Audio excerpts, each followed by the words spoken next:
everything will be alright.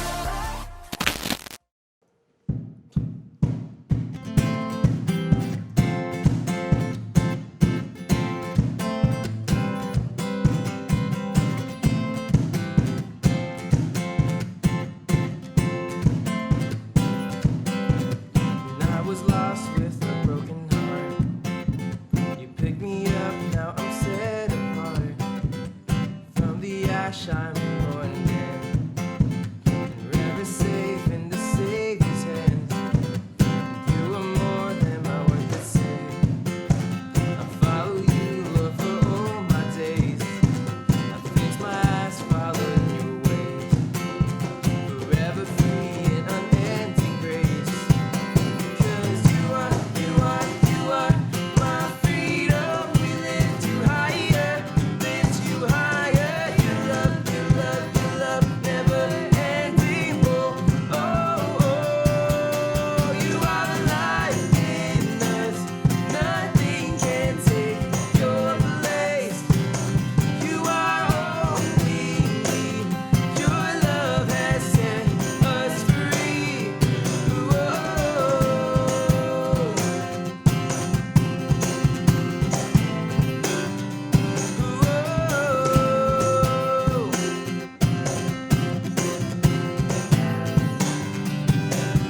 In the midst of the darkest night, let your love be the shining light, breaking chains that were holding me. You sent your son down to set me free, and everything of this world will fade.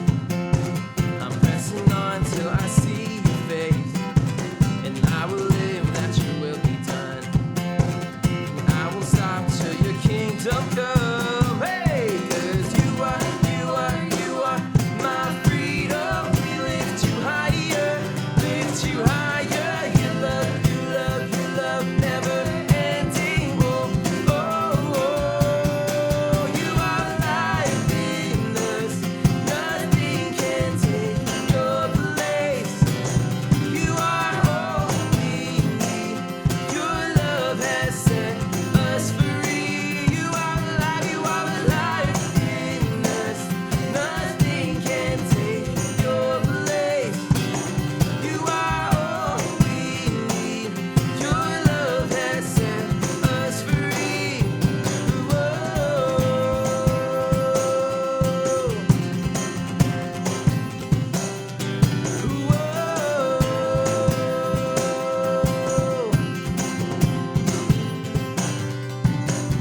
Cause you are my freedom. We lift you higher.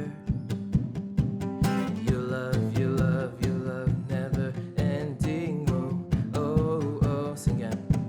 Because you are my freedom. We lift you higher. Your love, never ending. Oh. 'Cause you are my freedom. We lift you higher.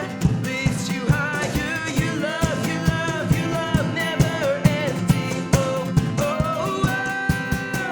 You are alive in us. Nothing can take your place. You are all we need. Your love has set us free. Yeah, you are alive in us. Nothing can take your place.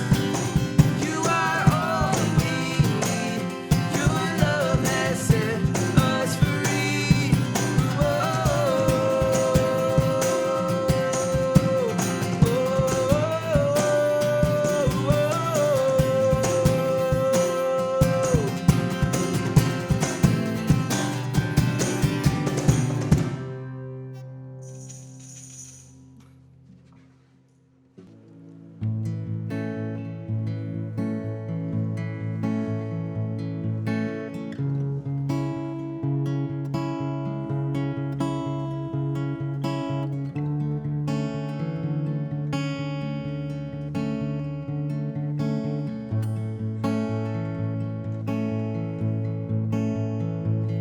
When it feels like the dark lingers longer in the night, when the shadows feel like giants. Are you chasing me down? Tell me, where could I run from your light? Where could I hide? Hemmed within your precious thoughts, there's no hiding from your love.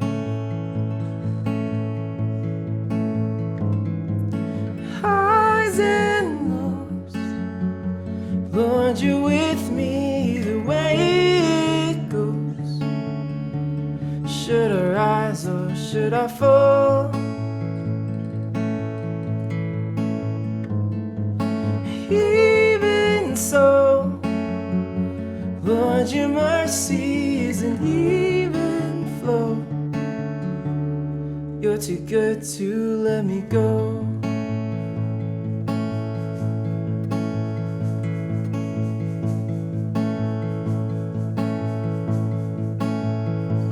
Should I dance on the heights, make my bed among the dead? Mercy waits at every end, like you planned it from the start. Should the dawn come with wings, or find me far side of the seas, there your hand still fastens me,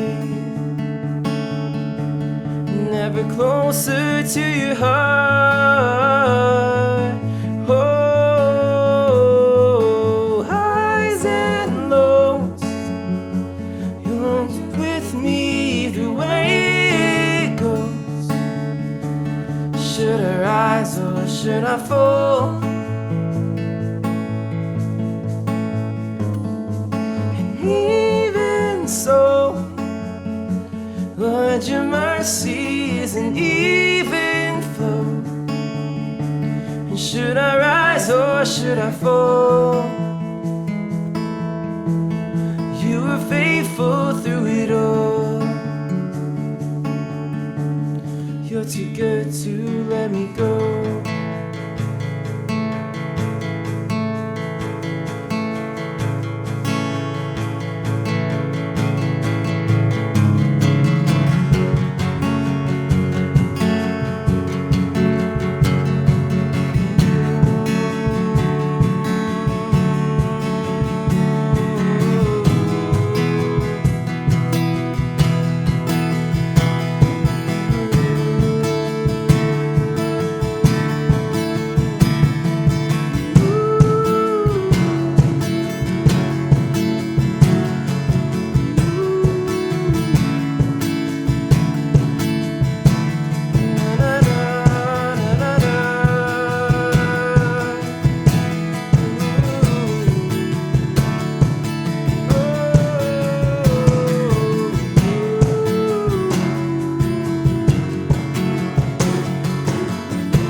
Hello, hello, City Youth. How you all doing? Hope you are good. Hope you are having a wonderful time. It is so good for you to be with us. It is so good for us to have you. If you are new and you're joining us for the very first time, we want you to know that we love having you with us. If you join us every single week, we want to say a big thank you so much for joining us. We know that you could be anywhere else, you could be doing anything else, but instead you choose to be with us. So thank you so much for that. If you are new, we also want you to know that we have a small group session that we do after this message. So if you would like to be part of that small group experience, send us a message, send us a link, subscribe to the video, leave a comment, like the video, all that fancy stuff. Get in touch with us so that we can reach out to you and include you in our family as well. So last week, Kemwell was actually talking about, was continuing on about our family series. Today, I'm actually going to continue on about that. Last week, he talked about how, when our families are going through changes, sometimes we can actually seem to be struggling. And he reminded us that as we are going through those changes, that God is with us and that God is there with us as well, just to keep that in mind. So this week, I'm actually going to be finishing up on that series. I'm going to be talking about how, it is important for us to have more people in our lives than just our families, and how we can bring our close friends to be more like a family with us. And and I think each week we've actually spent time talking about different things about our families and how our families actually impact our lives, either for better or for worse. And maybe you've been here the last couple of weeks and you've been thinking to yourself, the fact is my family situation is so different from everything you've been talking about, Solomon. Maybe, you have only just a one parent family. Your mom left and you have no idea where she is. Or your dad walked out on you guys and now he has his own family. Or maybe you were adopted, and even though that is so awesome, it feels like your family looks so different, right, from what you intended to be. Or maybe your family is dealing with a ton of secrets. It could be things like addiction or abuse or cheating or divorce. And all these stuff is going on in the background. And sure, you came from a family of some kind, but for whatever reason, you're not with them anymore. You're not happy with the ones you have. You look at your neighbors and you feel like, man, I wish they were my family. I wish I could be part of their family. Or maybe your parents, they passed away when you were younger. And so you never actually got to meet them. You never actually got to spend time with them. Or maybe your parent, they got into trouble and they can't actually take care of you anymore. The truth is, talking about family can be really hard, especially for those of us who the idea of family or the image of families that we talk about is so different from what they actually experience. So what I'm going to do is, I want you to know that you don't have to feel alone. You don't have to feel isolated, because it's so easy to feel like that. I want to talk about a guy in the Bible. His name is David. I don't know if you've ever heard of him. He was the king of Israel at one point. He was actually the second king of Israel. And before David, there was a guy called Saul, who was actually the first king of Israel, obviously, before second, first. He was the first king of Israel. And so Saul actually, he had a son, and Saul's son's name was Jonathan. And so when Saul was actually king, right, they were at war with this group of people called the Philistine. And so the Philistine, they tend to beat Israel in battle and stuff like that because they had a secret weapon, which was a giant called Goliath. Well, it's not really a secret weapon. The guy's like huge and tall, so you can't really miss him. They're not going to be like, oh yeah, we have a secret weapon. Like, we can see you, right? It's not a secret, right? So they have this guy who is like a giant. And so he would normally go around and he would taunt the Israelites, he would taunt their God, and he would just defeat everybody, right? And so the Israelites, they were so afraid of this giant, including Saul, who was the king at the time. He was so afraid of the giant.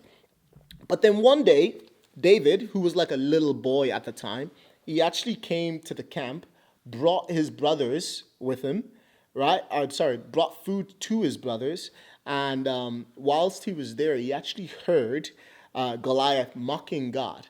And David was like, I'm not having any of this. You're mocking God. I ain't having any of this. So David decided that he wanted to fight this giant on his own, right? And the weirdest thing was the king was like, Okay, you want to fight a giant? Go ahead. Like, that's how scared they were. They were like, yeah, we'll let a kid go fight for us because we don't know what's going to happen. Maybe, maybe not. You never know.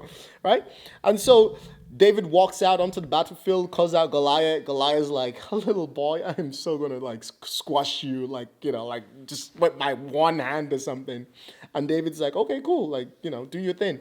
So David grabs a slingshot, grabs like a couple of stones from the ground, took one of those stones, fires it, right, onto Goliath's forehead. Goliath came tumbling down. David runs over, grabs Goliath's sword, cuts off his head.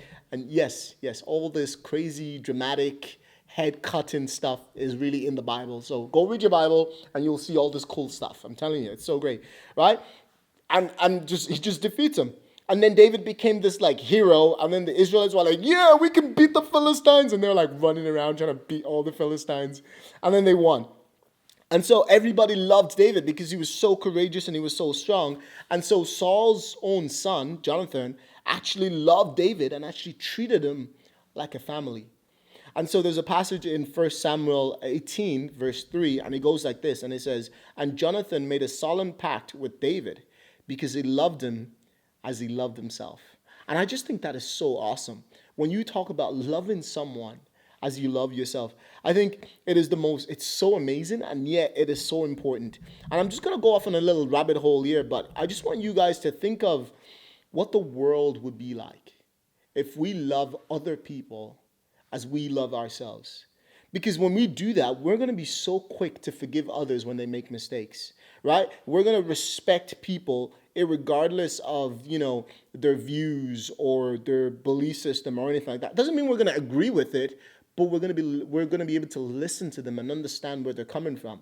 We would treat people with respect and dignity, regardless of their race, their gender, their background, their culture, their religious beliefs, or if they're part of the LGBTQ plus community.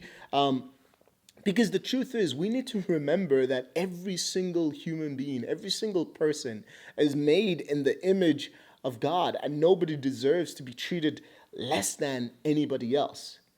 Because the truth is, I would hate it if somebody treats me less than for any reason, in any way whatsoever. And so because of that, I would not like to treat anybody less than myself. Just because they have a different belief system than me, just because they are part of the LGBTQ plus community or anything like that.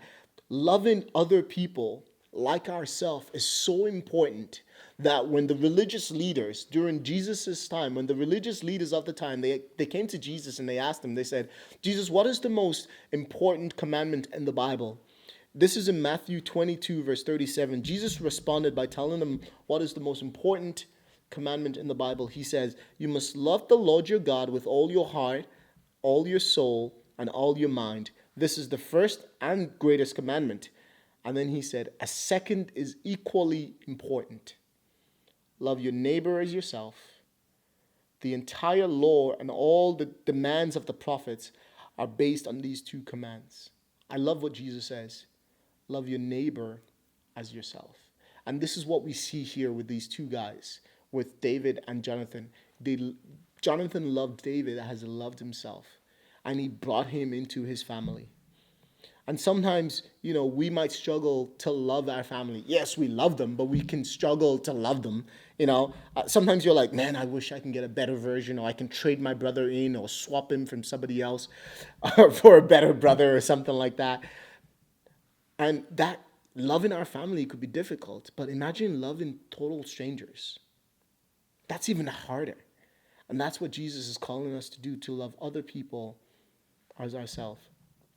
See, the truth is, we need to start bringing other people, like our close friends, into our family group, into our extended family group, right? They might not be part of your family yet. They might not be part of your extended family. They might just be close friends. But when you start to bring these people into your family group, it just makes so much of a difference. And these have to be people that you trust so much that you can tell them anything. people that you can be yourself around, right? People where you don't have to act up or pretend to be a better version of yourself. You know, you don't have to speak so eloquently and stuff. You can just be yourself and just, just be you. You can have serious conversations about life and everything, or you can talk about something silly and embarrassing like, I don't know, farts. Like just you can just be embarrassing and just talk about anything. I love the story of Jonathan and David for a lot of reasons, but it just shows me how sometimes friends can be more like a family. Friends can actually love you like you are part of their family. And I think that is why it is important for us to have other people in our lives who are like family. And like I said, not all families look the same. And sometimes, like Jonathan and David, you might find yourself in a situation where people in your life feel more like a family than the people you're actually related to. You have friends who are closer to you than your own brother is closer to you, or than your own sister is important to you. So just draw close to those people. Just spend time with them. Ask them to hang out with you on Zoom or Discord or Hangout, or just open up to them about your life and what's going on there, and just invite them in. Like I said, your small group leader is also a great person to invite to be part of your new family. Like these people, they care about you so much. Like they're not getting paid for any of this. Like they do it because they care about you. They could swap groups if they wanted. They could do other things. They could be with their own friends, but they're not. They're here because they want to spend time with you and because they care about you.